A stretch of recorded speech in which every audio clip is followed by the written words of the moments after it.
Ce grand homme naquit en 1276 dans la campagne florentine, à 14 milles de Florence, à Vespignano, d'un père appelé Bondone, laboureur et homme inculte. À sa naissance, il lui donna le nom de Giotto et l'éleva modestement selon sa condition. Bondone lui faisait garder quelques moutons. Un jour qu'il se rendait pour affaire de Florence à Vespignano, Cimabue trouva Giotto. Tout en faisant paître son troupeau, l'enfant dessinait une brebis d'après nature sur une pierre plate et polie, à l'aide d'une pierre légèrement pointue, sans autre maître que la nature. Cimabue s'arrêta émerveillé et lui demanda s'il voulait venir avec lui. L'enfant répondit qu'il irait volontiers si son père y consentait. Bondone accepta de bon cœur la proposition de Cimabue, heureux de voir son fils partir avec lui pour Florence. Grâce à ses dons et à l'enseignement de Cimabue, Giotto devint en peu de temps l'égal de son maître.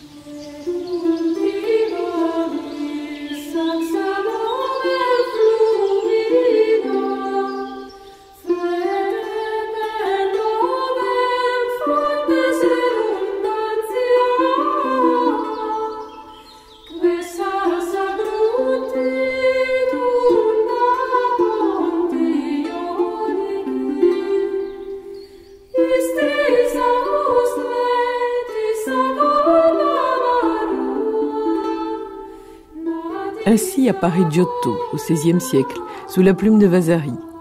Vasari, ce grand créateur des mythes de la légende médicéenne.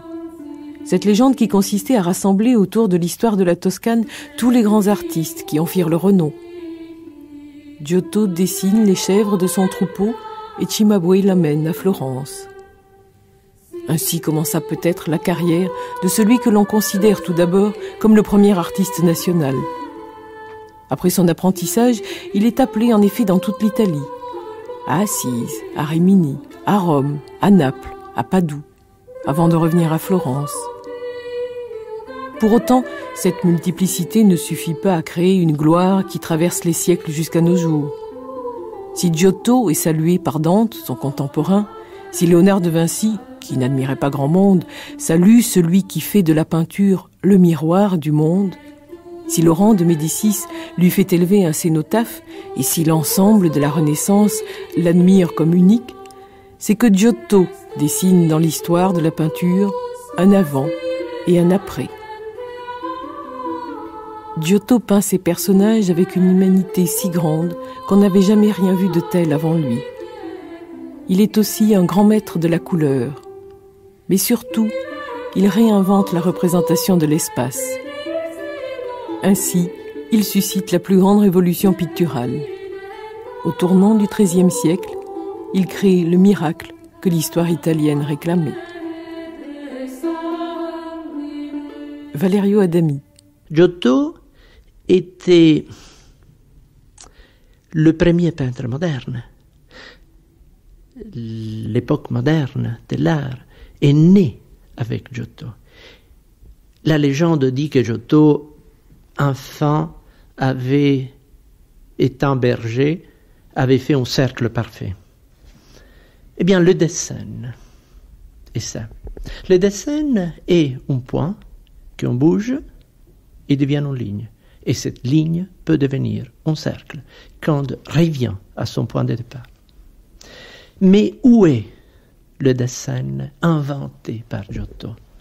Et dans le fait que ce cercle ne coupe pas une surface, mais devient le corps même, tridimensionnel, tactile d'un espace. C'est là où la peinture est devenue, si vous voulez, la peinture moderne. Quand on découvre la troisième dimension. Je ne parle pas de la troisième dimension par rapport à tout ce que peut-être en même temps, ou juste après, la peinture italienne et la peinture a découvert la perspective. Mais je pense vraiment des valeurs tactiles. Vous savez, la connaissance est ça. La connaissance pour un peintre, ce n'est pas de prendre un objet, de le mesurer, de dire est un cylindre, est un... Non, la connaissance est la tactilité. On connaît mieux un objet, quand on ferme les yeux, on les prend entre les mains. Et avec nos mains, on essaye de retrouver la forme par rapport à la tactilité. C'est ça l'art moderne, dans le sens, enfin, je ne parle pas du contemporain, mais je parle vraiment de cette énorme invention qui était née avec Giotto. Giotto était là, enfin, les grands génies.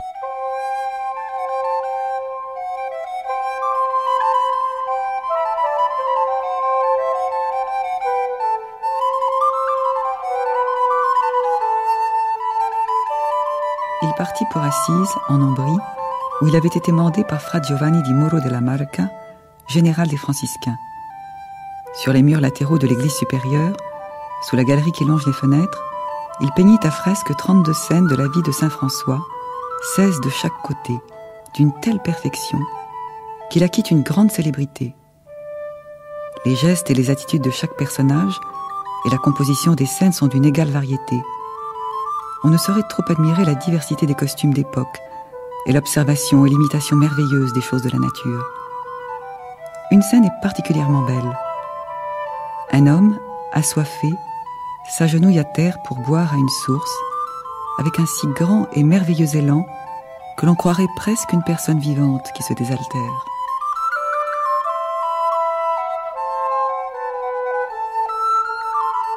Michel Laclotte. Si ces fresques sont de 1290, 1213, quelque chose comme ça, et qu'elles sont donc de 10 ans antérieures au chef-d'œuvre sûr qui est la chapelle d'Escovegni à Padoue, la différence s'explique bien davantage. C'est certain que si on les attribue à une période tardive, c'est-à-dire 2 ou 3 ans avant, effectivement, là il y a un changement considérable en 2 ou 3 ans. Et je crois qu'il faut penser qu'un artiste, un inventeur comme Giotto, nous sommes à une période qu'il faut comparer à ce qui s'est passé, disons, à l'époque impressionniste ou au début de ce siècle, à un moment où les formes, les idées, les hommes vont très très très vite. Songez que pratiquement pour la période qui nous intéresse, du XXe siècle, tout est dit entre 1905-6 et 1913, donc en 5-6 ans. Et il n'y a aucune...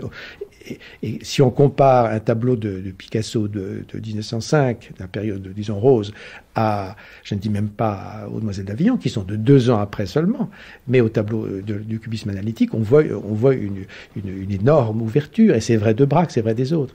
Donc je pense qu'il faut admettre qu'à des périodes de révolution, d'invention, de remise en cause, où le génie s'exerce, 10 ans c'est beaucoup, et qui peuvent parfaitement expliquer les différences de style entre la série de Saint-François et la série de Padoue. Oui, puisque là, on assisterait à peu près à un phénomène du même ordre, en fait. C'est la rupture avec la représentation traditionnelle. C'est une reprise quand même. De la figure humaine aussi. C'est pas complètement... Non, attention.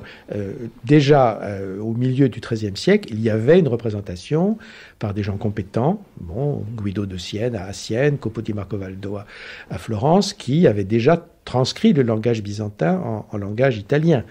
Ils avaient déjà trouvé un certain nombre de formes également de tableaux, au sens tableau, enfin peinture, retable, dossal et polyptyque, etc. Petit tableau, tout ça avait déjà été trouvé au 1250. Également la technique, n'est-ce pas? La technique, tempéra, avec le fond d'or, était déjà à peu près au point, et différent de ce qu'on faisait à Byzance ou dans les colonies byzantines. Donc il y avait déjà un langage trouvé technique. Ce qui est nouveau avec Giotto et avec Duccio d'une certaine manière, c'est la mise en place de ces personnages de l'histoire sacrée dans un espace à 3 dimensions. Et ce qui est nouveau en plus dans Giotto, c'est ça l'élément fondamental, c'est que non seulement ces personnages sont dans un espace vraisemblable, réel, et souvent même réaliste. Il suffit de voir la façon dont il peint, par exemple, le bois, où on voit les veines du bois, etc. Et une expression humaine. Ce sont des êtres humains. Ce ne sont plus des icônes, entre guillemets, ce ne sont plus des mannequins, ce ne sont plus des concepts plus ou moins formalisés, comme l'avait voulu la tradition byzantine, qui se voulait répétitive. Là, il y a une volonté de distinction entre les personnages et d'une histoire nouvelle. D'ailleurs, dans le cas de Saint-François, elle était nouvelle, cette histoire. Elle était récente. Ah oui, tout à fait récente, parce que Saint-François venait juste de mourir. Oui, c'était 2 générations avant, si vous voulez. C'était comme si, je ne sais pas, pour prendre un exemple au XXe siècle, on avait aussi... parce qu'évidemment, là, le déluge d'images fait que la comparaison est difficile, mais c'est comme si aujourd'hui quelqu'un faisait raconter la vie de Clémenceau. donc quelqu'un qu'on a encore connu, que certains ont connu. C'est pas dans le cas de Saint François, c'était un peu ça. Donc il a inventé une iconographie, évidemment très aidée sûrement par les frères de la basilique d'Assise, qui voulaient imposer une certaine vision de l'histoire, de la narration même des différents épisodes de la vie de Saint François. Donc il avait inventé. Dans le cas des autres histoires, il a beaucoup représenté, par exemple Padoue, là il se lie à des traditions, mais chaque fois en les interprétant de façon originale et personnelle. Mais d'autant plus que Giotto était, enfin bon, il y a toujours cette incertitude sur sa date de naissance, mais il semble que c'est son premier grand travail et qu'il était vraiment très jeune en fait. Oui, on dit 67, c'est peut-être 64 ou 65, maintenant on a tendance à dire plutôt 64-65, de toute façon il avait 25 ans au moins, n'est-ce pas? Il était jeune, mais enfin à l'époque on commençait très jeune, n'est-ce pas? Il est vraisemblable qu'il a travaillé dans l'atelier de Cimabue, c'est presque certain, la tradition le dit et c'est vraisemblable. Et on a beaucoup d'exemples dans cette période de la Renaissance d'artistes qui, dès 18 ans, n'est-ce pas, étaient complètement eux-mêmes, complètement formés, ils étaient entrés tôt dans un atelier, donc ils avaient la technique en main et puis le génie en plus.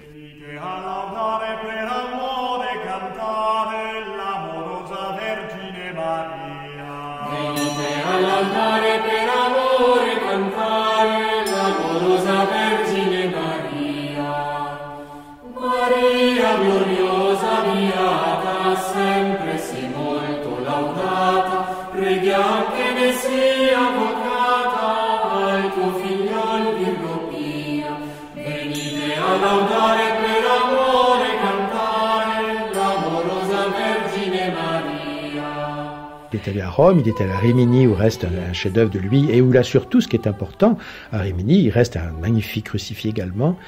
Il a surtout pratiquement fondé l'école de Rimini. Il y a eu l'année dernière une très belle exposition à Rimini où on voyait effectivement des artistes du XIVe siècle sortir littéralement de Giotto. Il est allé à Milan, c'est pas, il est allé à Naples. Chez les Anjou, pensionné par le roi de Naples. Par Robert d'Anjou, donc qui avait déjà fait travailler Simone Martini, l'autre grand artiste international de l'époque, siennois celui-ci, et il a donc partout il a essaimé avec ses élèves ou seul.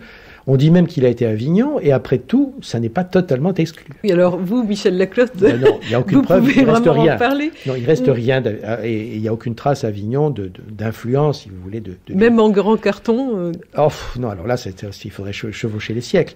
Mais ça n'est pas complètement exclu, étant donné que la course était transportée à Avignon, que le cardinal Stefaneschi, n'est-ce pas, qui lui avait commandé à Giotto, alors qu'il était à Avignon d'ailleurs, le retable majeur, enfin du maître-autel de Saint-Pierre, qui est le retable Stefaneschi, qui est à la Pinacothèque du Vatican, s'était installé à Avignon. Donc c'est pas tout à fait impossible. Mais hélas, il y a eu tellement de destruction à Avignon qu'il n'y a aucune chance d'en retrouver trace de quoi que ce soit de Giotto.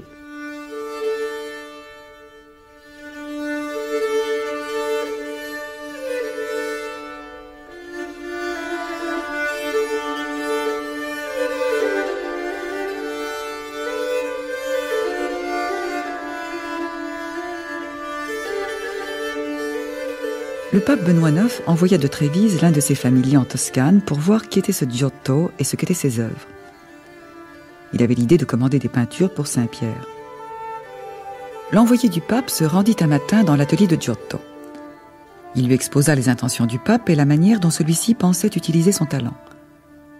Enfin, il lui réclama un dessin pour l'envoyer à sa sainteté. Giotto, qui avait beaucoup d'esprit, prit une feuille sur laquelle il traça un cercle avec un pinceau teinté de rouge, en gardant son bras collé au corps et en faisant tourner sa main comme un compas.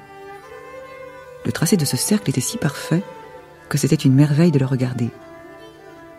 Il dit en souriant à l'envoyé du pape : « Voici le dessin demandé. » Celui-ci, se croyant jouer, répondit : « N'aurais-je rien d'autre que ce dessin ? » « Il est plus que suffisant, riposta Giotto. Mettez-le avec les autres et vous verrez s'il sera apprécié. » L'envoyé vit qu'il ne pourrait rien obtenir d'autre et partit fort mécontent, soupçonnant qu'on s'était moqué de lui. Toutefois, lorsqu'il envoya au pape les autres dessins avec le nom de leurs auteurs, il y joignit celui de Giotto en racontant comment il avait tracé son cercle sans bouger le bras et sans se servir de compas. Le pape et ses familiers, mis au courant, comprirent combien Giotto surpassait tous ses contemporains. Cette histoire s'étant divulguée, Il en résulta ce proverbe encore usité pour désigner un esprit borné. Tu es plus rond que l'eau de Giotto.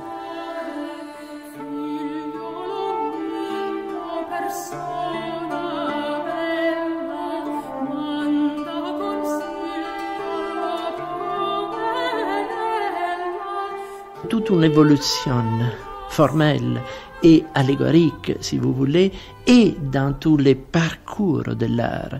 Si vous pensez que tout au début, Dieu était représenté avec une forme géométrique, avec un triangle, et puis peu à peu était devenu l'être humain, était devenu la pitié de l'être humain, jusqu'au XIXe siècle, où l'image de la Vierge était l'image de l'amant du peintre. Et donc là, il y a eu toute cette extraordinaire évolution, n'est-ce pas, du concept de la forme même. Et Giotto est évidemment une des cernières de ces développements, de ces passages entre la forme géométrique, symbole de Dieu, et l'être humain avec son poids, sa vie sociale, n'est-ce pas, et son corps. Vous disiez, Valerio Adami, que Giotto a inventé une sorte de troisième dimension, donc dans la peinture, liée au dessin même. En même temps, cette troisième dimension, c'est aussi celle de l'espace, qui est extraordinaire dans sa peinture, parce que c'est l'un des premiers à faire ces sortes de boîtes architecturales, de placer ces personnages dans une certaine dimension et à faire échapper la représentation classique héritée de toute l'école byzantine, justement à ce système à deux dimensions qui jusqu'alors était le grand principe de la peinture. Dans la peinture de Giotto, on voit l'espace aussi. Oui, c'est justement là peut-être ce qu'on a défini comme la Renaissance. La Renaissance était l'époque byzantine, l'artiste avait un dialogue avec Dieu. Le ciel, il ne pouvait qu'être un ciel d'or, parce que c'était l'or, le symbole dans lequel Dieu pouvait vivre, enfin, pouvait se représenter. Avec Giotto, on commence à se rendre compte que l'être humain a besoin et il vit dans un espace qui est l'espace de la mimésis de la nature, qui est l'espace du transfert, enfin, chez d'autres corps humains, qui sont les voisins du personnage qui est le protagoniste de toute l'art italienne, les corps, et on commence à découvrir l'espace. On commence à découvrir, enfin, que l'être humain vit avec d'autres êtres humains. Et donc, entre eux, il y a un espace. Et c'est cet espace-là qui est la grande invention de Giotto, qui arrive à créer cet espace sans effet, sans utiliser l'ombre, par exemple, mais avec cet idéal qui est la pureté de la ligne, par laquelle tout arrive à être représenté et d'exprimer. Il n'a pas besoin de l'ombre, il n'a pas besoin de tout ce qui est venu après, avec la peinture du XVIIe siècle, où l'ombre, la nuit, l'angoisse que la nuit pouvait porter, les tunnels, si vous voulez, de l'obscurité. Giotto, la vision olympique de Giotto n'avait pas besoin de ça, parce que c'était encore, si vous voulez, cette représentation de Dieu. C'est-à-dire c'est l'anti-Caravage en quelque sorte. Sans faire des anachronismes un peu troublants. Mais... Non, je ne peux pas dire ça, parce que chez Giotto, il y a aussi cette humanité qui commence à apparaître dans sa douleur, dans les larmes, dans des expressions, enfin, de pitié des douleurs, que la peinture de Caravage a complètement, enfin, représenté comme la philosophie même d'une époque. Les témoignages philosophiques du XVIIe, c'est Caravaggio qui le porte. Et je ne peux pas dire que Giotto manque de tout ça, comme il pouvait manquer de tout ça une peinture byzantine qui était une peinture autre, n'est-ce pas, de celle-là de Giotto. Giotto est justement ces moments de passage, et justement cet apport extraordinaire de l'espace, de l'être humain en tant qu'être souffrante et en même temps, enfin, d'être humaine qui avait besoin de se représenter dans le social.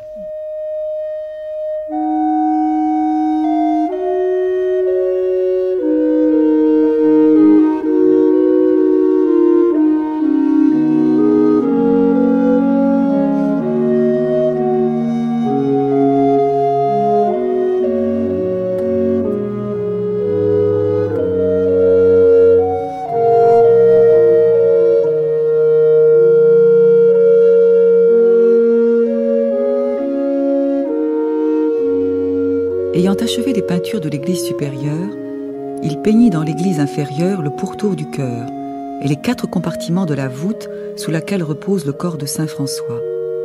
L'ensemble est aussi beau qu'original. Dans le premier compartiment se trouve la glorification de saint François au ciel, entouré des vertus qui seules permettent d'obtenir les grâces de Dieu. D'un côté, l'obéissance pose sur le cou d'un franciscain agenouillé devant elle un joug dont les liens sont tirés vers le ciel par 2 mains. Un doigt sur la bouche, elle impose silence au moine tout en regardant Jésus-Christ qui perd son sang par la plaie de son côté. Toutes les fresques sont admirables. On peut citer encore saint François en gloire, revêtu d'une tunique blanche de diacre.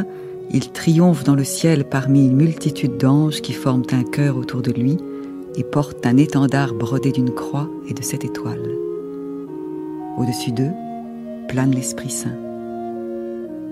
Au-dessus de la porte de la sacristie, il a peint à fresque un saint François recevant les stigmates, dont l'émouvant visage exprime une telle ferveur que c'est à mon avis la meilleure de ses œuvres d'assises, où toutes sont pourtant très belles et dignes de louange.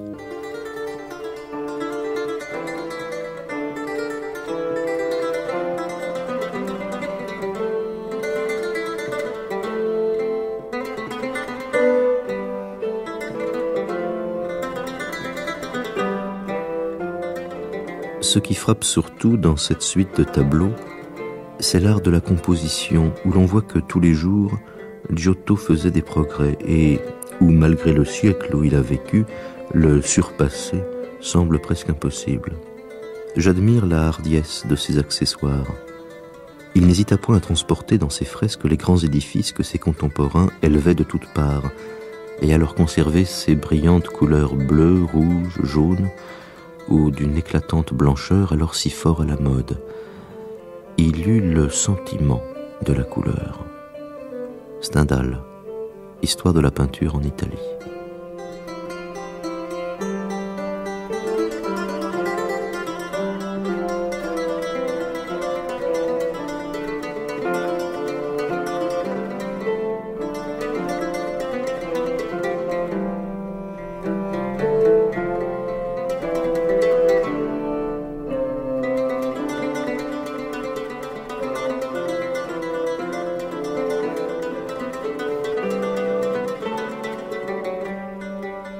Francesca Flores d'Arcaïs. Quand on passe aux histoires de San Francesco, là, il y a encore quelque chose de nouveau. Par exemple, les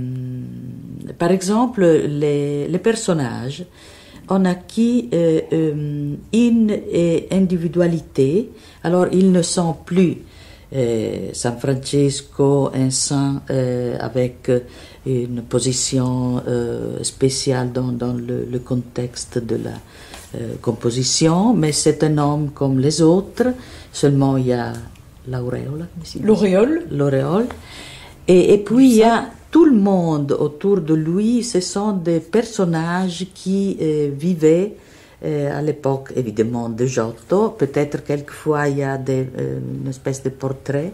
Ils sont vêtus comme les personnages de la fin du IIIe siècle. XIIIe siècle XIIIe, si. et quelquefois, les architectures qu'on voit sont des vraies architectures de Assisi.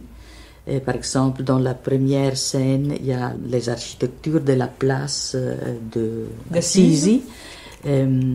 quand il s'agit des pièces qui se déroulent. Des scènes qui se déroulent dans la campagne. Par exemple, à Rome, alors là, on a des architectures avec des éléments romains, anciens ou modernes. C'est la même chose pour Giotto, bien sûr, pour bien poser l'action pas dans un espace quelconque, mais dans un endroit précis. Toujours la recherche d'une forme de... Oui, réalité. Alors c'est-à-dire c'est la réalité. La vie de San Francesco, c'est pas une vie indéterminée, comme avant c'était l'habitude, alors parce que les saints sont des personnages qui ne vivent pas dans le monde, on pourrait dire, mais il s'agit alors de lieux et de temps, parce que les personnages sont les personnages d'Assisi, ils sont vêtus comme le personnage d'Assisi, et ils ont acquis une individualité dans les visages, l'expression, et aussi, et ça c'est très important et très vif, dans les gestes. Par exemple, c'est très important le mains, Giotto, che le mani, forse gli italiani hanno sempre usato le mani, questo l'altro. L'usage italien des mains. Oui, l'usage des mains en Giotto, c'est très important parce qu'on voit des rapports, les personnages ne sont plus séparés l'un de l'autre, mais ils sont... oui, ils se touchent, ils sont vraiment beaucoup plus proches. Oui, alors c'est notre révolution. Et il y a la révolution plus de la couleur. Alors, en général, on pense à Giotto comme une espèce de sculpteur avec un petit peu de couleur. Mais Giotto a été un très grand maître de la couleur parce qu'il a inventé des manières de reflets, de variations de couleurs. Non pas à Assisi, mais par exemple, on le voit de manière très très vive à Padoue, des couleurs magnifiques. Dans la chapelle de Scrovegni, qui sont à l'avant-garde, dans la peinture gothique. Et puis, tout le long de sa vie, on peut dire, je pense qu'il a perfectionné et le problème de l'espace, le rapport de personnages entre l'espace, par exemple Cappella Peruzzi, mais aussi le problème... Mais la chapelle Peruzzi est à Florence. À Florence, oui. Cappella Peruzzi à Santa Croce, oui. Mais aussi le problème de la couleur et des tableaux qui peuvent se dater environ entre 1320-1330 et ont des couleurs tellement précieuses et qui peut-être peuvent anticiper le gothique international.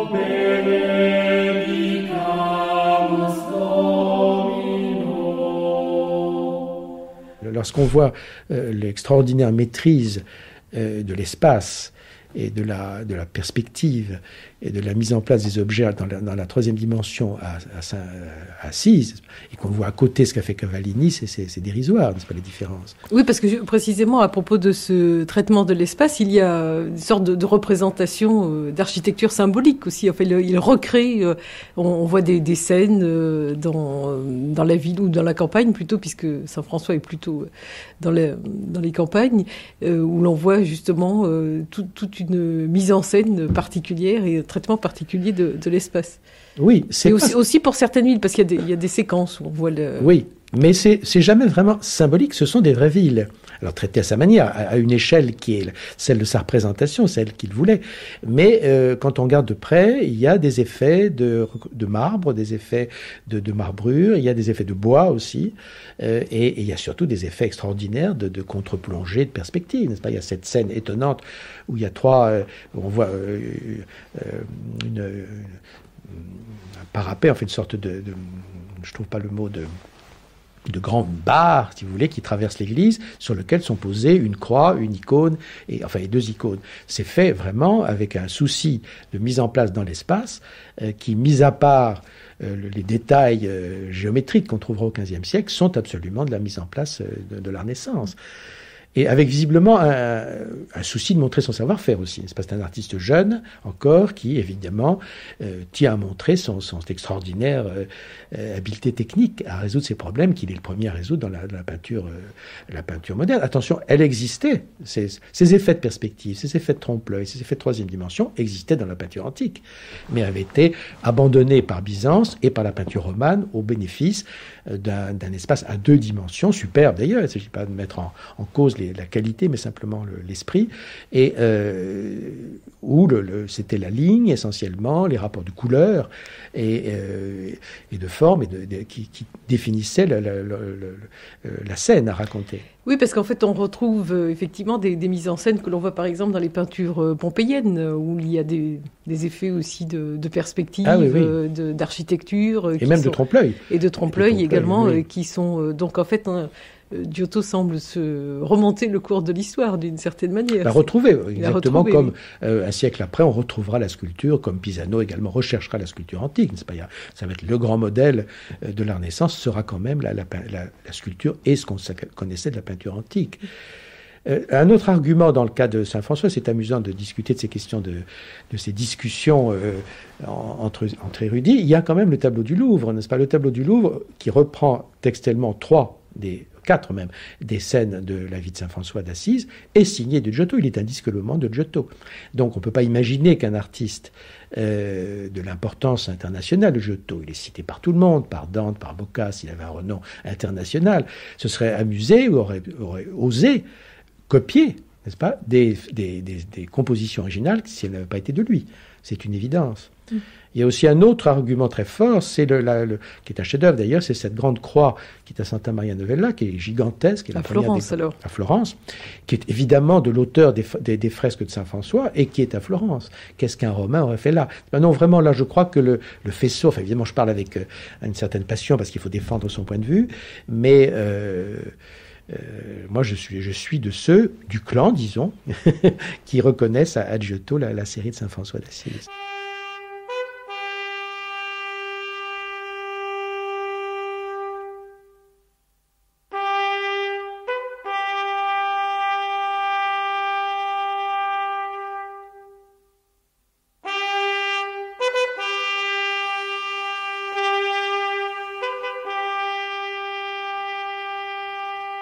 Cimabue crut dans la peinture rester maître du chant. Mais aujourd'hui, c'est Giotto qu'on acclame, et la renommée de celui-là en est obscurcie. Dante, la Divine Comédie.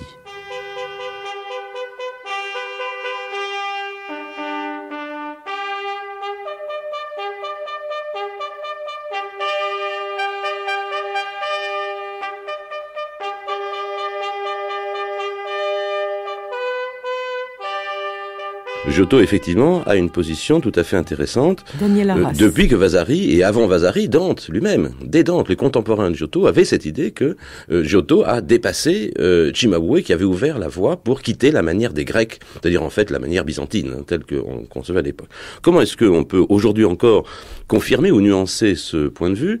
Eh bien, c'est que, effectivement, Giotto, par rapport à Cimabue et par rapport aux contemporains siennois, par exemple, qui sont également très importants, des artistes très importants comme Duccio et ses suiveurs, bon, eh bien, Giotto apporte quelque chose qui est, je dirais, la notion de volume physique représenté par la peinture. Un volume, c'est-à-dire que ce ne sont plus, le principe de la composition n'est plus l'élégance décorative de la ligne et de la surface utilisée comme telle pour des effets d'or, etc., mais l'idée que la figure vient en volume devant, en avant légèrement du plan de la représentation.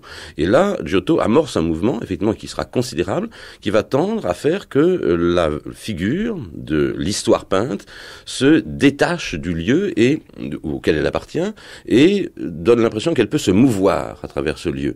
Et à partir de là, c'est là que très progressivement, mais en 2 siècles, en 200 ans, va se créer, dans le fond, ce qu'on appelle aujourd'hui l'espace moderne de la représentation. Donc, de ce point de vue-là, Giotto, effectivement, est à l'origine de ce mouvement par le volume qu'il veut donner aux figures. Volume, on dit des figures volumétriques qui sont posées sur le sol, dont les plis des vêtements sont articulés par la lumière, et figure aussi que Giotto, sa charme serait trop fort, mais tient à montrer comme franchissant des limites, franchissant des portes.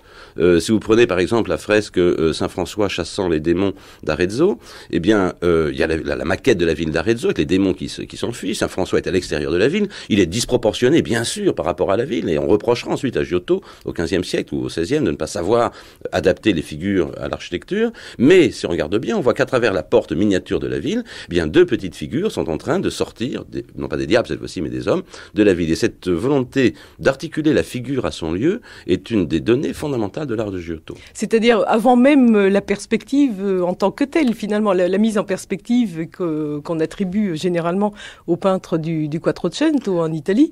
Donc Giotto invente quelque chose qui permet cette mise en espace. Voilà, et alors là il y a un très beau livre de John White, Naissance et Renaissance d'un espace pictural, qui a montré qu'un des apports de la perspective de Giotto, il y a une perspective de Giotto, mais il ne s'agit pas d'unifier l'ensemble de l'espace comme on le fera au XVe siècle, mais de faire en sorte que les bâtiments eux-mêmes acquièrent un volume par rapport au plan.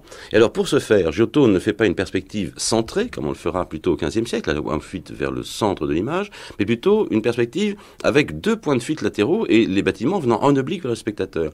Mais d'autres fois, comme dans, par exemple, Saint François renonçant au bien terrestre, eh bien, il a présenté en plan, derrière Saint François, la place centrale d'Assise, et à ce moment-là, il n'y a pas de perspective, c'est un plan, et devant, les figures se déplacent par rapport au lieu indiqué par l'architecture. Que c'est ainsi, Daniel Arras, que l'on définirait cette notion de scatola architectonica, c'est-à-dire de boîte architecturelle, en quelque sorte, que définit Francesca Flores d'Arcais dans son essai sur Giotto. Oui, tout à fait. Je crois que c'est en ce sens-là qu'on peut le définir. Peut-être que l'idée de scatola architectonica est un peu trop empruntée, à mon avis, aux pratiques du XVIIe siècle, en partie de Poussin, qui fabriquait des petites boîtes à l'intérieur desquelles il mettait ses figures. On n'a pas la preuve que cette pratique existait au XIVe, mais c'est vrai qu'elle existait dès le XVIe siècle. Bon.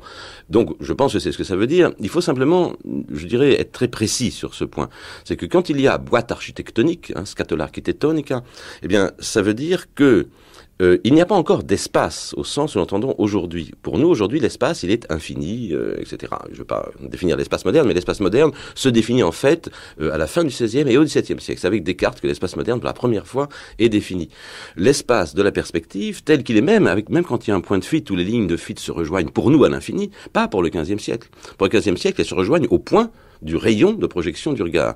Et donc, la scatola architectonica est en fait non pas un lieu spatial, mais un lieu spacieux. Il y a de l'espace autour du lieu de la figure, dans le lieu de la figure. Là, il faudrait passer, pour vraiment comprendre, je crois, ce problème, par la définition aristotélicienne de l'espace. C'est-à-dire que... Oui, qui est justement très en faveur à l'époque, puisque vous parliez vous parliez de Dante tout à l'heure, qui cite Giotto dans la Divine Comédie. Dante se réclame d'Aristote, prince des philosophes, et l'ensemble de la Divine Comédie est une vision aristotélicienne de l'univers. Absolument. Aristote est un maître à penser pour la fin du Moyen-Âge, pour la scolastique qui est très récente à ce moment-là. Il sera encore un maître à penser au XVe siècle, au XVIe siècle. C'est vraiment avec le XVIIe siècle que la pensée d'Aristote et le cosmos aristotélicien se défait. Bien. Eh bien, pour Aristote, qu'est-ce que c'est que l'espace ? L'espace, c'est l'accumulation des lieux des figures. Et qu'est-ce que c'est que le lieu de la figure pour Aristote ? C'est la limite du corps. Et le corps se déplaçant transporte son lieu avec lui. Donc il n'y a pas l'idée chez Aristote d'un espace continu et infini dans lequel se déplaceraient des figures, une entité géométrique, de coordonnées géométriques. L'espace est fait de lieux de figures qui se déplacent les uns par rapport aux autres, et c'est l'accumulation de ces lieux. Donc un des travaux essentiels de Giotto consiste à élargir le lieu de la figure, à lui donner, et c'est Philippe Antoine qui a dit ça, le très joli terme de spatiosité, une spatiosité du lieu, ce qui n'est pas un espace. Oui, et c'est là que la scatola architectonica est très importante, parce que à partir de ce lieu plus spacieux, eh bien l'espace va se représenter en peinture avant d'être pensé théoriquement et philosophiquement. Oui, d'où l'on voit effectivement l'importance du contexte philosophique par rapport aussi à l'art lui-même, par rapport à la peinture et à la mise en forme justement de l'univers. Si vous voulez penser Giotto, de ce point de vue-là, sa position dans l'histoire, il faut le penser à la fois en comparaison avec Duccio, le grand Siennois, Duccio qui est un peintre admirable, et qui lui, ne s'occupe pas de cette question-là. Les lieux de Duccio sont des lieux sans aucune cohérence spacieuse. Si vous prenez le revers de la Maestà de Duccio, vous verrez que, la scatola architettonica n'existe pas parce que la colonne, par exemple, qui définirait le premier plan de la scatola, est au-dessus, dans la partie haute, en avant des figures, et elle passe derrière les figures dans la partie basse, des aberrations spatiales, mais qui, pour Duccio, ne sont pas aberrantes. C'est une autre conception du lieu de la figure. Et celui-là, pour le dire très vite, c'est un lieu inspiré des arts de mémoire, des techniques de mémorisation. On a retrouvé tout ça, on peut le dire. Au contraire, Giotto crée un lieu spacieux autour de la figure, et donc suppose que la figure pourrait s'y déplacer. Alors, il y a d'un côté, donc, il y a Duccio, Giotto, et puis l'autre, pour comprendre la position de Giotto, c'est Giotto et les Lorenzetti, c'est-à-dire les frères Lorenzetti, à nouveau les Siennois, qui ont travaillé dans l'atelier de Duccio, mais qui ensuite ont reçu la leçon de Giotto, en particulier à Assise, quand ils vont peindre à Assise. Et le premier peintre à faire une perspective centrée pour une zone seulement de l'image, mais où toutes les lignes de Fichte convergent sur un seul point, c'est Ambrogio Lorenzetti, et non pas Duccio. Et non, bien sûr pas Duccio, et non pas Giotto. Et non pas Giotto. Donc on peut considérer que l'apport de Giotto va créer une forme d'héritage, justement, et qu'il va ouvrir donc toute une grande tradition, et qu'il est en quelque sorte à l'origine de l'invention de la perspective. Alors, oui, on peut. À l'origine de l'invention de la perspective, ça serait. Vous avez raison. Que ce serait le premier point vers l'invention de la perspective en peinture. Il ne faut pas vouloir être trop précis, rigoureux sur ses origines et ses inventions, mais d'une certaine manière, vous avez raison, effectivement. L'art de Giotto a eu un impact considérable. Et là, il y a un autre point qu'il faut savoir. Pour nous, Giotto est un Florentin. Oui, bien sûr, c'est vrai, c'est un Florentin, mais il est devenu artiste officiel de Florence, en fait, dans les dernières années de sa vie. Parce que la leçon de Giotto, elle n'a pas commencé par Florence, elle a commencé par Assise, elle a commencé par Padoue, elle a commencé par Naples, et c'est ensuite il avait déjà peint à Florence, mais c'est ensuite, après toute cette gloire, dans le fond, italienne de Giotto, que les Florentins se sont rendus compte qu'ils avaient le grand artiste du moment. Et là, il y a un moment, pour l'histoire, proprement dit, très intéressant à suivre, c'est de voir comment les Florentins réussissent à récupérer la gloire de Giotto pour en faire le porte-drapeau de nouvelles peintures.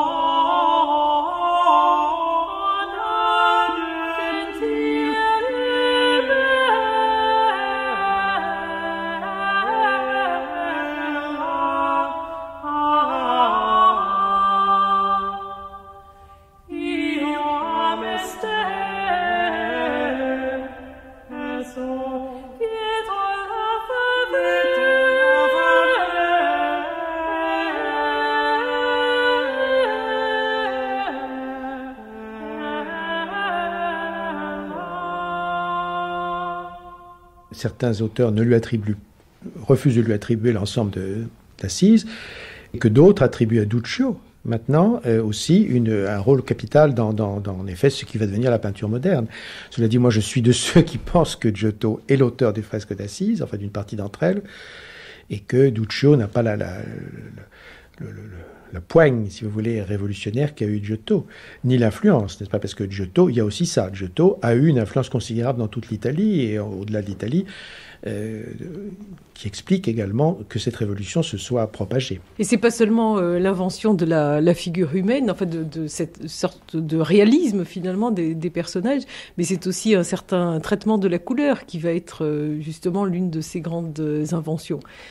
C'est-à-dire une maîtrise de la fresque, que n'avait pas Cimabue. Il y a Assise dans la basilique inférieure et au supérieur aussi d'ailleurs des fresques de Cimabue qui sont extrêmement abîmées, n'est-ce pas, pratiquement ce sont des ombres de fresques parce qu'ils n'avaient pas la maîtrise que Giotto vraiment, et ses contemporains après lui, ont imposé l'idée, si vous voulez, de la giornata, c'est-à-dire vraiment on fait en une journée ce qu'on pense pouvoir faire, vite bien sûr, donc d'où le coup de pinceau visible, etc., mais avec une technique éprouvée, n'est-ce pas, de la fresque. Et les reprises à sec après sont relativement peu importantes dans le cas de Giotto. Elles existent, elles existent. Par exemple, à Padoue, on voit des fonds rouges qui auraient dû être bleus. C'est pas qui étaient recouverts par un fond bleu qui est tombé par la suite.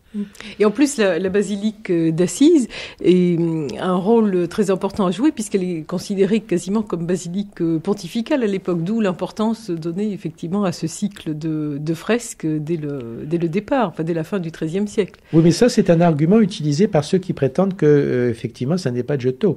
Ils disent, étant donné que c'était vraiment Rome qui avait la main sur Assise, ça devait être un peintre romain. Et il y avait effectivement à Rome plusieurs peintres, dont Pietro Cavallini, qui étaient des peintres importants, n'est-ce pas? Et Rositi, enfin, ils sont plusieurs, et Cavallini a laissé des fresques à Rome qu'aujourd'hui on compare à celle de Saint-François. Moi, je n'y vois pas de rapport. Je suis désolé. Là, vous savez, c'est une de ces grandes batailles de l'histoire de l'art où il n'y a pas de vainqueur, il n'y a pas de vaincu. Il y a une tendance assez curieusement anglo-saxonne sous l'influence non pas de Berenson, qui croyait, lui, que Giotto était l'auteur des fresques d'Assise, mais de Richard Hoffner, qui est un des grands professeurs de l'entre-deux-guerres, qui a formé des générations d'étudiants, très rigoureux. Moi, j'ai connu Hoffner, un homme extrêmement rigoureux, et qui disait, non, ça n'est pas Giotto. Il ne disait pas qui c'était, il disait, ça n'est pas Giotto. Et cette tradition se poursuit encore aujourd'hui. Il vient de sortir un livre important de Maggini qui s'appelle The Age of Giotto, là, à l'époque de Giotto, où l'auteur ne reconnaît pas les fresques d'Assise comme de Giotto. Et puis, ces livres récents, s'appuyant sur la technique de comparaison, vous savez, on fait dire au détail ce qu'on veut. Daniel Arras, dans la querelle qui agite certains historiens d'art, quant à l'attribution à Giotto des fresques d'Assise, du grand cycle sur la vie de Saint François, quel est le parti que vous prenez vous-même ? Moi, je me garde bien d'attribuer, parce que les attributions variant d'année en année, pas d'année en année, disons, mais de 10 ans en 10 ans, j'estime pas être capable de trancher. De mon point de vue, il est certain qu'on ne peut plus tout attribuer à Giotto. Il y a eu des travaux très sérieux, très précis qui ont été faits. Cela dit, l'exécution, les conditions de peinture de l'époque impliquaient des ateliers. Dans l'atelier, c'est pas forcément celui, qui est le maître d'atelier, qui est forcément le plus important dans la détermination de certaines structures figuratives. Non pas dans l'attribution des tâches, ça c'est certain, mais rien n'interdit de penser que Cavallini, effectivement, le Romain, a pu être maître d'atelier. Il était plus âgé que Giotto, plus connu que lui au moment des fresques d'Assise, mais oui, parce que Giotto était tout jeune. Enfin, on sait pas mais exactement. s'il fait appel à Giotto, par exemple, c'est bien qu'il pense que Giotto est intéressant. À ce moment, il peut très bien, même si Cavallini a peint certaines fresques, elle peut très bien être peinte après discussion, conversation. Ils ont perdu tous ces documents. Je donne un autre exemple. Vous avez parlé de Masaccio. Le peintre qui est le plus connu à l'époque, c'est Masolino. C'est Masolino qui fait venir Masaccio. De Panicale. Et c'est Masolino, qui aujourd'hui encore est oublié, qui fait venir Masaccio au Carmine, et il discute avec Masaccio, et c'est Masolino à nouveau qui fait venir Masaccio à Rome. Bon, et c'est bien parce que Masolino, qui lui est un Florentin gothique, a très bien compris l'importance, la nouveauté de ce que fait Masaccio, et le fait travailler. Et donc il y a là la relation entre... Oui, puisque Masaccio lui-même était tout jeune à l'époque. Voilà, l'attribution, si vous voulez, d'une œuvre dans les conditions... il ne faut pas attribuer les œuvres du XIVe ou du XVe siècle avec des critères de création individuelle qui viennent en fait du XVIe siècle. À ce moment-là, la création, elle est très souvent collective. Il y a un maître d'atelier, mais un certain élève, à partir du moment où il n'est plus seulement celui qui fabrique les couleurs, eh bien, il peut avoir une détermination dans la pratique de l'atelier. Donc, moi, je veux dire que ce soit Cavallini ou Giotto, au bout du compte, ça m'est égal, parce que il y a en fait là quelque chose qui se passe, et ce quelque chose qui se passe, la suite indique que c'est Giotto qui intervient, même si c'est Cavallini qui l'a peint. Vous voyez, bon, alors c'est hérétique du point d'une certaine histoire de l'art, mais je dis l'histoire de l'art qui m'intéresse, qui est celle de ce rapport entre les grandes tendances et les moments précis, comment articuler l'événement du cycle d'Assise et les grandes tendances qui se dessinent à travers ces cycles et la grande continuité. À ce moment-là, c'est plus très important de savoir si Giotto a peint cette tête ou cette auréole ou c'est Cavallini. L'important, c'est qu'il y a quelque chose où inconsciemment Giotto porte sa marque. Et qui devient donc en quelque sorte, effectivement, ce fondateur qui invente en quelque sorte la peinture moderne.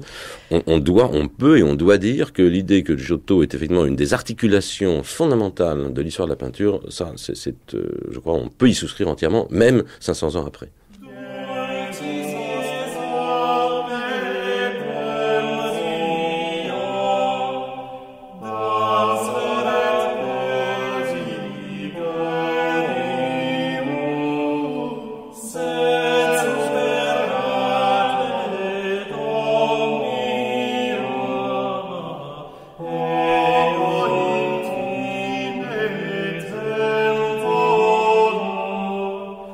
Where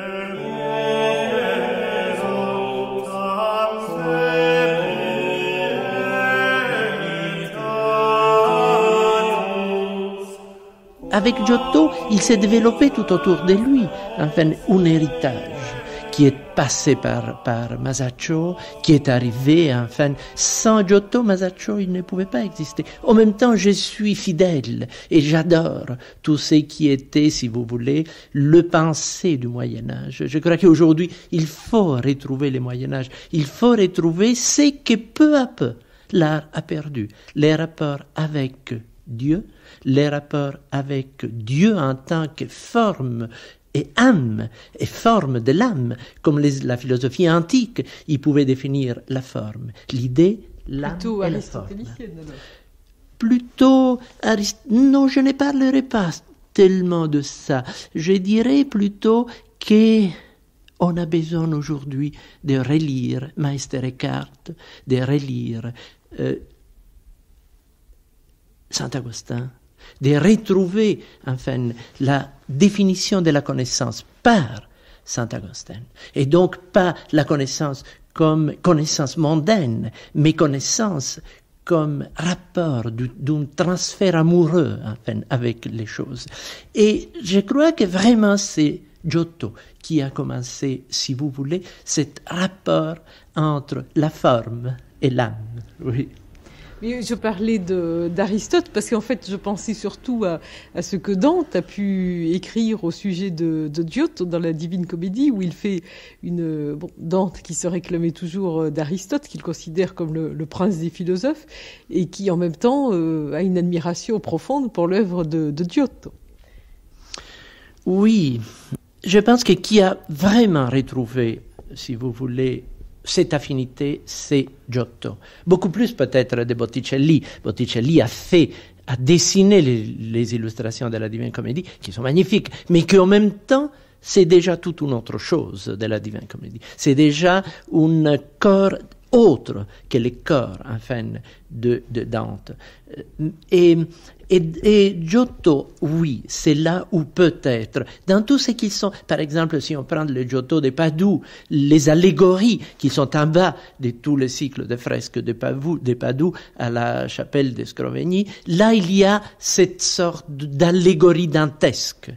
Je crois qu'il y a des images sur enfin, je ne me souviens pas très bien de ce qu'ils sont, le thème allégorique, mais l'inconstanza peut-être, mais la représentation est dantesque. Et dantesque comme allégorie. L'allégorie dans l'art est la construction de l'universel dans les corps humains.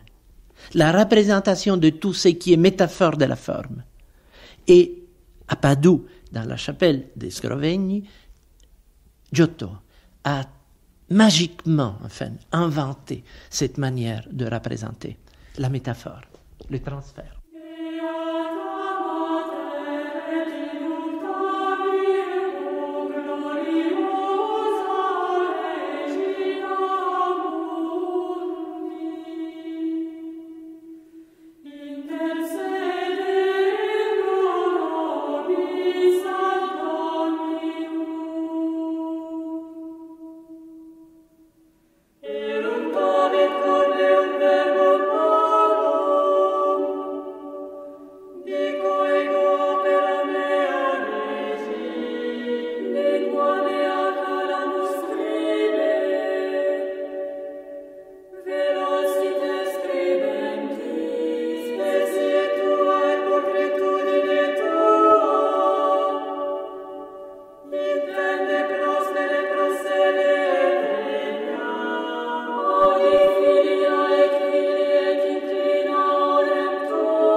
Francesca Flores d'Arclis, nous voici donc arrivés dans cette très célèbre chapelle des Scrovegni à Padoue, entièrement peinte par Giotto, donc au tout début du XIVe siècle. Alors, c'est plus qu'une chapelle, on a envie de dire, parce qu'elle est déjà tellement grande. Je crois qu'il y a 630 mètres carrés de fresques sur l'ensemble des murs. Elle est Donc en fait, l'ensemble des fresques est essentiellement consacré au Nouveau Testament. Oui, mais on pourrait dire qu'il y a toute l'histoire du salut, de l'humanité, on pourrait dire, parce que la voûte est avec des étoiles d'or sur un fond bleu, présente les prophètes et les rois de l'Ancien Testament. Et puis l'histoire du salut à partir de l'envoi de l'ange à l'humanité, parce que c'est Gioacchino, mais c'est l'humanité, on pourrait dire. Alors puis, on suit les histoires, l'annonciation, la naissance, etc., les histoires de la vie publique, l'enfance, la vie publique de Jésus et enfin la passion. Et enfin, il y a le jugement dernier. Oui, le grand panneau central, la façade, du fond du cœur. Oui. Alors, c'est pas seulement la vie de Jésus-Christ, mais c'est tout un ensemble de l'histoire de l'humanité, en passant peut-être par les vertus et les vices, et en finant avec le jugement dernier. Mais le jugement dernier, c'est déjà une iconographie qu'on trouve souvent sur les façades des églises. Sant'Angelo in Formis, Torcello. Et là, la partie concernant l'enfer est particulièrement impressionnante, parce qu'on voit un grand Satan qui attrape des condamnés par les jambes, par les... C'est extrêmement réaliste en même temps. Et cruel. Une anticipation aussi de scènes qui deviendront plus familières aussi avec Bosch, par exemple. Oui. On voit les gens à moitié avalés par des dragons. La source de cet enfer, je pense, c'est le baptistère de Florence. Parce qu'il y a le même type du diable et quelques peines, si on peut dire. Des supplices. Des supplices qui en trouve déjà au baptistère, et bien sûr Giotto connaissait très bien le baptistère de Ghiberti.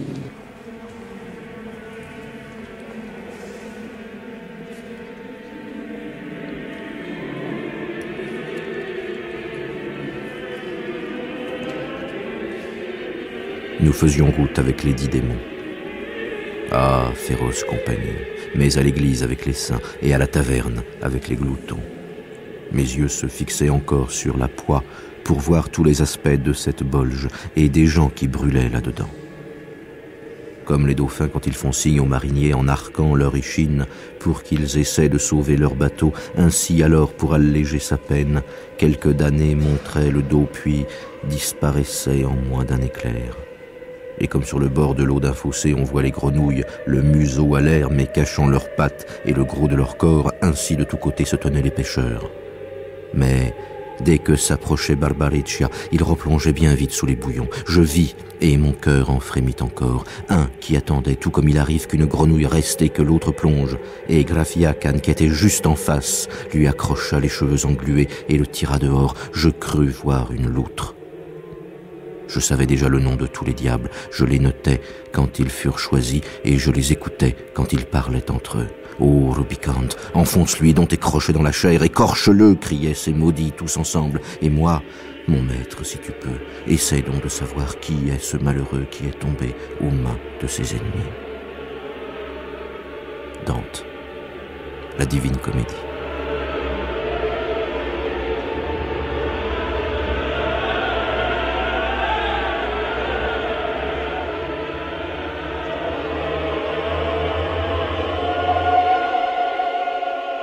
Les personnages qui sont encore plus dramatiques, on pourrait dire, par rapport à ceux d'Assisi. Et vous voyez les grimaces des visages, les gestes des bras, la posture. Oui, la posture. Par exemple, ici, dans cette scène du lavement de pieds du Christ, où l'on voit ce personnage rattacher sa sandale avec beaucoup d'humilité et de réalisme aussi sur un plan pictural. Les gestes des mains, les dialogues entre les visages, les yeux qui qui se croisent. C'est d'ailleurs c'est toujours ça, Giotto, les regards qui s'entrecroisent. Et puis surtout aussi la vivacité des couleurs et la diversité, parce que là, par exemple, la scène du baiser de Judas, où donc il a le manteau jaune, mais on voit apparaître le rouge de certains manteaux, un bleu un peu violacé, du vert, du marron, de l'ocre, et puis toujours le ciel bleu dans le fond. Et toutes ces couleurs étant extrêmement vivaces, vives et claires. Alors qu'elles ont quand même plus de 600 ans presque. Oui. Et c'est très étonnant à voir. Et puis les drapés des costumes aussi qui sont très bien dessinés. Par exemple, les couleurs claires comme les blancs. Les blancs qui est avec des reflets qui lui donnent des nuances roses, comme par exemple la cour des anges, autour le Dieu Père, ou ici à la nativité ou l'adoration des mages, et comme ça. Mais ici, Giotto expérimente l'usage des couleurs complémentaires. C'est-à-dire, quelquefois, par exemple, ce personnage à la droite, dans la scène de la déposition, vous voyez, il a un manteau vert qui vire en rouge, ou un manteau rouge qui vire en vert. Et c'est-à-dire, les ombres ne sont pas marqué avec une couleur plus sombre, mais avec une couleur diverse. Alors c'est un principe moderne. Non? Le noir, c'est une couleur qui a une expression comme couleur et pas comme sombre. Et d'ici, par la peinture moderne, et, par exemple, à Padoue, ces jeux de couleurs restent dans la peinture du XIVe siècle. Guariento, Altichiero, use, par exemple, les couleurs complémentaires. Ça a été très important, ce développement du problème de la couleur par rapport à la lumière. Giotto pensait que la lumière venait de la façade. Alors, vous voyez toutes les clairs-obscurs à partir de la lumière, de la vraie lumière du soleil.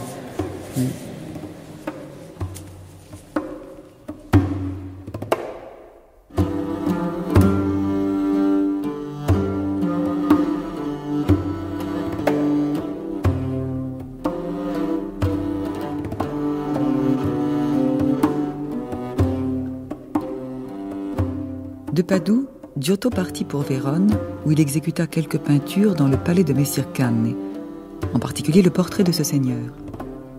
Il peignit aussi un tableau pour les frères de Saint-François. Sur le chemin du retour, il dut s'arrêter à Ferrare, où il réalisa pour le compte des seigneurs d'Este quelques peintures que l'on voit encore aujourd'hui dans le palais et à Saint-Augustin. Le bruit de l'arrivée de Giotto à Ferrare était parvenu aux oreilles de Dante, le poète florentin. Ce dernier mit tout en œuvre pour le faire venir à Ravenne, où il était exilé.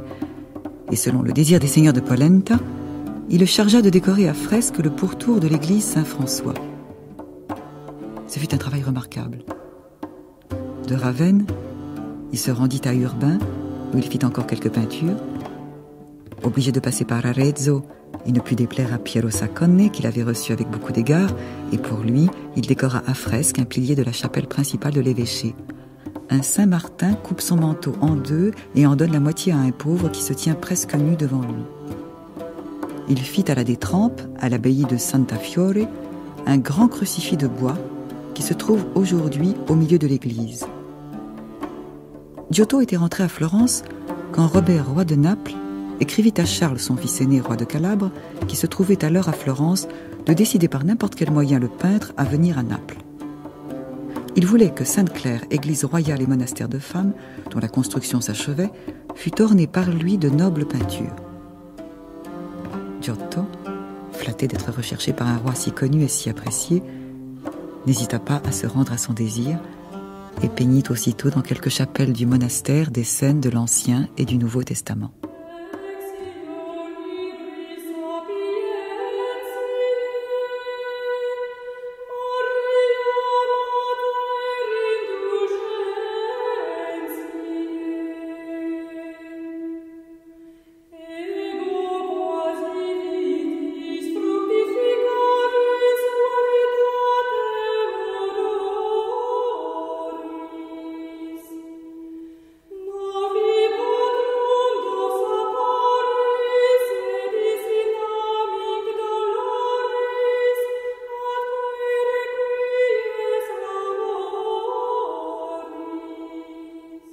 Michel Laclotte. Il a une très forte influence, non seulement à Florence, où il a une école complètement, jusqu'à 1360-70, tout le monde fait du giottisme. Mais à Sienne, qui apparemment était une école très différente, on a souvent dit que c'était le contraire, n'est-ce pas, la ligne contre la forme, etc. Or, ceux qui ont le mieux compris Giotto, mieux que les Florentins, ce sont des Siennois, c'est-à-dire les deux frères Lorenzetti, Pietro et Ambrogio, qui dans leur œuvre font hommage vraiment à ce qu'il y a de plus fort dans Giotto, cette construction forte, massive, cette mise dans l'espace et dans la lumière aussi. Le bois de Governe de Sienne. Donc il est... Et alors curieusement, et alors là, et ensuite influence également à Rimini, un peu partout, à Padoue, évidemment dans tout le nord de l'Italie. Et puis arrive le gothique international. Et ça c'est très intéressant comme retournement historique. Alors qu'à Florence, qui s'était un peu endormi à la fin du XIVe siècle, on continue à faire du giottisme un petit peu pesant, n'est-ce pas, sans beaucoup de grâce. Le gothique international, le gothique courtois, venu beaucoup du nord, envahit l'Italie, est adopté par Sienne, par Vérone, par Milan, et c'est le contraire de Giotto. C'est ça qui est très intéressant, n'est-ce pas ? C'est une peinture qui rejoue à nouveau sur la ligne, sur le décor, sur l'amabilité, qui refuse les formes trop massives, les expressions trop dures.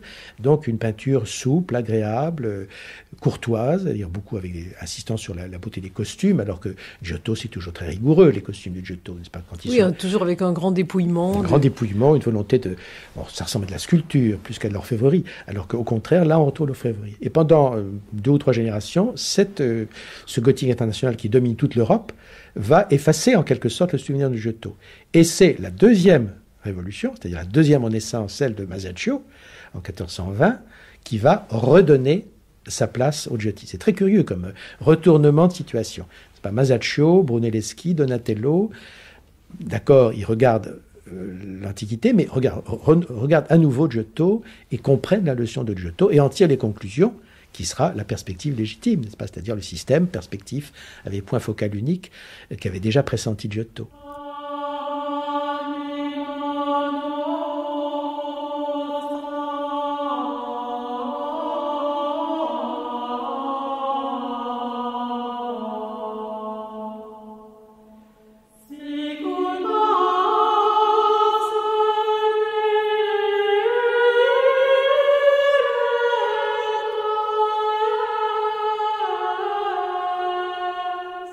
Daniel Arras. Là, il y a à la fois le schéma vasarien, qui est première partie ouverture Giotto, deuxième partie ouverture Masaccio, troisième partie ouverture Léonard. C'est le grand schéma vasarien qui a l'intérêt de correspondre, aujourd'hui nous n'y croyons plus, mais l'intérêt de correspondre à la conscience qu'avaient les contemporains de ces événements.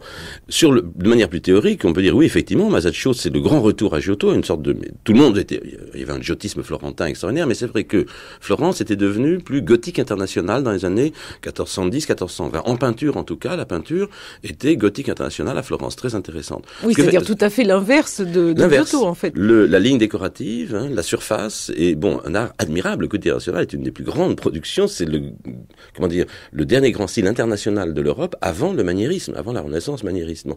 Eh bien, ce que fait Masaccio, c'est qu'il opère, en fait, lui, un retour en peinture, à travers l'exemple contemporain des sculpteurs Donatello, Il fait un retour en peinture à Giotto. Comment l'expliquer intellectuellement? Ce n'est pas une décision individuelle de Masaccio, c'en est une certainement, mais il y a l'exemple de Donatello, mais c'est, je crois, un processus historique peut-être plus général. Brunelleschi, lui-même, comme architecte, fait retour par-dessus le gothique, il fait retour non pas à l'art romain, ça c'est Wittcover qui l'a montré, mais à l'art roman. C'est-à-dire qu'il fait retour pour refonder l'art, à un art antérieur à celui qui le précède immédiatement. Eh bien, Masaccio fait retour à Giotto, par-dessus le gothique national qui s'est finalement installé à Florence et qui a renouvelé la peinture florentine, parce que le giotisme avait fini par s'épuiser un peu. Le processus est celui même de Cézanne. Quand Cézanne dira, il faut refaire Poussin sur nature. Vous voyez, je crois qu'il y a là un processus historique, les refondations de départ de mouvement par épuisement ou, disons, non créativité d'une tendance dominante, eh bien, fait que les créateurs novateurs ont tendance à vouloir remonter à la phase antérieure. Et donc c'est pour ça, je crois qu'on peut parler effectivement d'un retour de Masaccio à Giotto et Michel-Ange, dans le très beau dessin de Michel-Ange, où Michel-Ange va copier aussi Giotto. Donc Michel-Ange lui-même indique cette filiation Giotto, Masaccio, Michel-Ange.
On a quand même l'impression qu'il y a un avant et un après Giotto. En fait, oui, ça, c'est pas on ne fait plus du tout. Comme il y a un avant et un après Michel-Ange, non, c'est évident. Comme il y a un avant et après Cézanne, c'est vrai. Il y a des artistes qui ont changé à un moment donné la vision des autres. Alors souvent, ensuite, ça donne des rébellions, ça donne des oppositions, n'est-ce pas? Mais là, Giotto est certainement un des, dans l'histoire de la peinture occidentale, un des points de rupture et en même temps de départ extrêmement fort. Et en même temps, par rapport, on parlait de la révolution picturale, mais c'est aussi en même temps une sorte de révolution idéologique qui se fait, parce que c'est le sacré qui devient profane en même temps.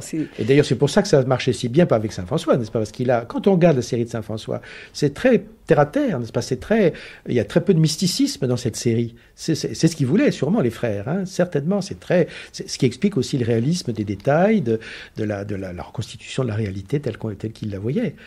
Non, ce qu'il faut dire aussi sur Giotto, c'est que c'est pas un monolithe, n'est-ce pas? Il a en effet une carrière longue, vous l'avez dit, et il a évolué, n'est-ce pas? Depuis le côté un peu cassant, un petit peu sec, il faut bien le dire, de la série de Saint-François, ou d'ailleurs, il faut faire la part de l'atelier, n'est-ce pas? Parce que dans la série de Saint-François, il y a des détails qui sont évidemment faits par des artistes moins doués que lui. La composition générale est de lui, mais de temps en temps, on voit un visage un peu grimaçant et qui doit être d'un autre. Et puis le triomphe symphonique de Padoue, après ça évolue. Et curieusement, ça évolue là à partir de 1510, quelque chose comme ça, de 1310, pardon, vers quelque chose de plus doux, n'est-ce pas? C'est-à-dire qu'on a l'impression que le flux gothique, dans le meilleur sens du terme, l'influence, disons, du gothique du Nord, français essentiellement, à travers les ivoires, à travers la sculpture également, et à travers la miniature, a pénétré en Italie, que Duccio, alors il est très sensible, et d'autres, et les Siennois en général, mais Giotto aussi.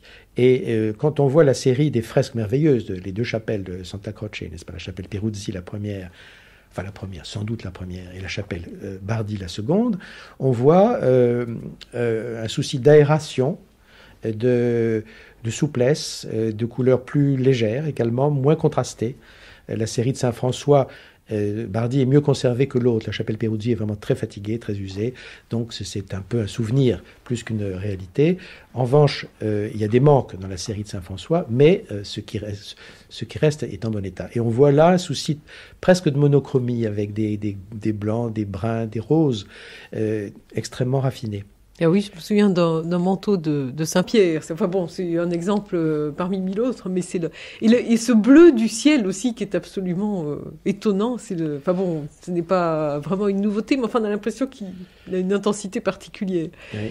Ce ciel Il y a une autre série dont on parle moins et qui est aujourd'hui remise en évidence par les critiques, c'est les scènes de la basilique inférieure d'Assise, qui sont les scènes de l'enfance du Christ, et qui ont longtemps été considérées comme des œuvres d'un élève. Et maintenant, aujourd'hui, on dit, en effet, il y a une participation d'élèves, mais c'est certainement les idées de Giotto à la fin de sa vie, traduites peut-être avec une certaine aide. Et on voit cette évolution s'accentuer.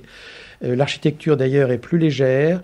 L'échelle est différente, les personnages sont plus petits par rapport à l'architecture, ce qui donne une impression d'élancement et de clarté, où on sent là effectivement cette influence dans le bon sens de la grande tradition gothique, n'est-ce pas, qu'il connaissait aussi par les vitraux, parce que beaucoup des vitraux des églises de l'époque étaient faits par des Français, c'était une spécialité française.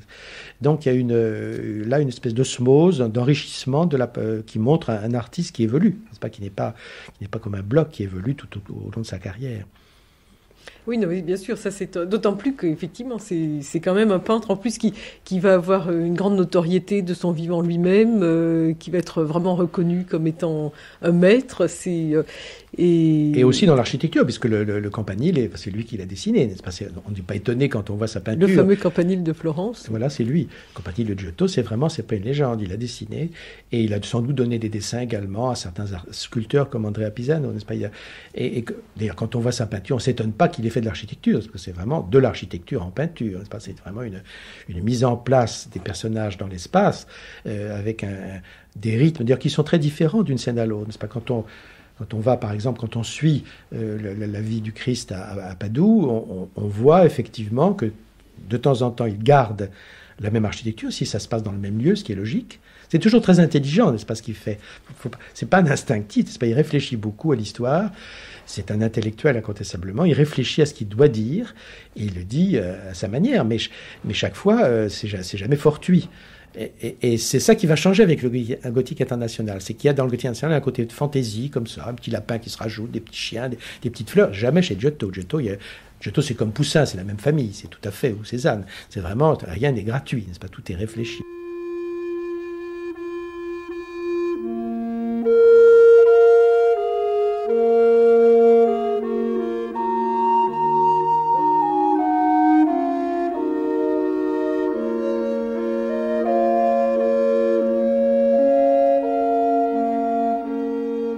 On rapporte que Giotto, dans sa jeunesse, peignit un jour d'une manière si frappante une mouche sur le nez d'une figure commencée par Cimabue, que ce maître, en se remettant à son travail, essaya plusieurs fois de la chasser avec la main avant de s'apercevoir de sa méprise. Ainsi, la mémoire de Giotto reste présente autant par ses propres ouvrages que par les récits qu'il suscita chez les écrivains de son temps. Il fut celui qui ressuscita l'art de la peinture, oublié depuis tant d'années. Un décret public, inspiré par Laurent le Magnifique, qui avait pour lui une profonde admiration, ordonna que son buste en marbre fût placé à Sainte-Marie de la Fleur. Pour encourager les hommes de talent à imiter l'exemple de ce grand artiste, dans l'espoir de recevoir une telle consécration, le divin ange policien composa et fit graver sur son tombeau cette épitaphe. Je suis celui par qui l'art de peindre, qui s'était éteint, a revécu. Celui dont la main était aussi sûre qu'habile. Ce qui faisait défaut à mon art était absent de la nature. Il n'a été donné à personne de peindre davantage, ni mieux. Mais qu'a-t-on besoin de mots? Je suis Giotto, et ce nom est aussi éloquent qu'un long poème.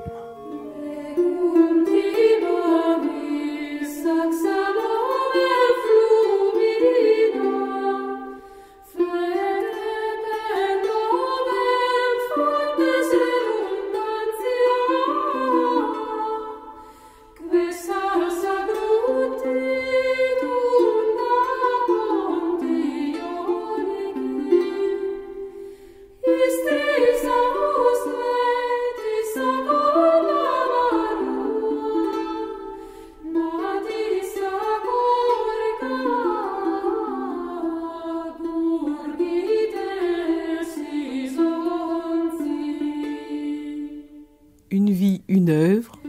Giotto ou l'invention de l'art moderne. Avec Valerio Adami, artiste peintre, Daniel Arras, historien d'art, et Michel Laclotte, ancien président-directeur du Louvre. Et à Padoue, dans la chapelle Scrovegni, Francesca Flores d'Arcais, auteur d'un Giotto, publié aux éditions Citadelle Masno. Prise de son à Padoue, Jean-Claude Aimé. Texte lu par Christophe Lemay et Marie-France Ganzer pour la vie de Giotto d'après Vasari. Mixage, Christian Prévost et Mireille François. Une émission de Pascal Lismonde, réalisée par Josette Collin.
Pontico artat quas undas al sifui, Dalmatianum